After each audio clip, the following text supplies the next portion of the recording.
Halo guys, Assalamualaikum warahmatullahi wabarakatuh. Ketemu lagi bareng aku Naila Sofia di Titik Cerita. Udah lama banget ya kita nggak ngonten atau kita sharing-sharing bareng soal problem yang dihadapin sama hidup kita. Terakhir terakhir buat teman-teman jangan lupa jaga kesehatan karena kan kita udah post pandemi. Aku harap teman-teman tetap stay healthy dan stay safety. Oke.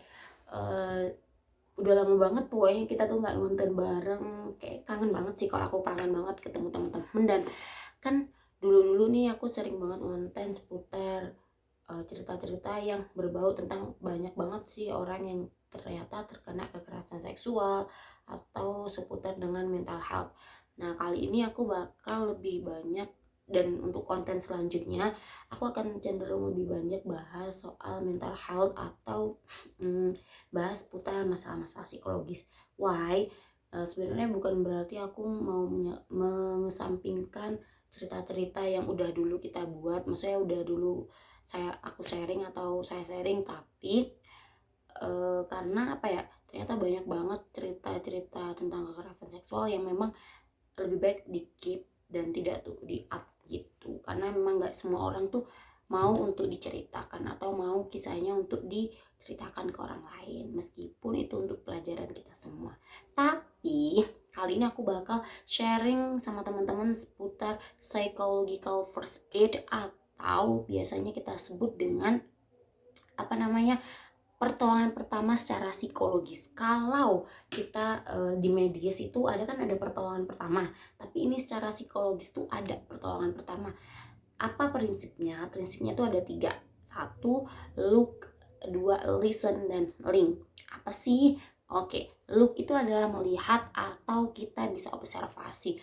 Observasi ini cukup general, dimana kita tuh bisa melihat kira-kira teman kita atau orang yang perlu kita bantu itu punya luka secara fisik, atau mungkin dia membutuhkan air putih, ataupun dia membutuhkan apa ya, handuk hangat, mungkin dia belum makan butuh makan, atau mungkin ada yang luka-luka di badannya kita bisa bantu dan sebagainya. Kita lihat apa hal yang sangat mendasar dibutuhkan sama dia. Yang kedua, listen. Bantu dengan dengarkan apa yang pengen dia ceritakan. Jangan seperti jangan seperti seorang wartawan ataupun seorang polisi yang mencerca dia dengan begitu banyak pertanyaan. Jangan, tapi cukup dengarkan keluh kesah mereka, apa yang mereka butuhkan, apa yang perlu kita bantu, ataupun mungkin dia hanya butuh ada ataupun diadakan dengan kita memberikan support system, memberikan secara penguatan secara emosional dan sebagainya. Yang ketiga, kan look, listen, dan link.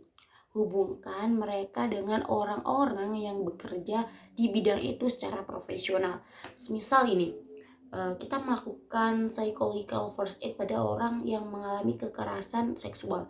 Hubungkan mereka pada orang-orang yang ada di bidang, yang mungkin bisa ke lembaga-lembaga yang expert di bidang itu. Atau teman-teman lagi ngadepin teman yang dia lagi stres atau depresi atau segala macam yang dialami dia, teman-teman mungkin bisa menghubungkan dia ke psikolog yang teman-teman kenal dan sebagainya.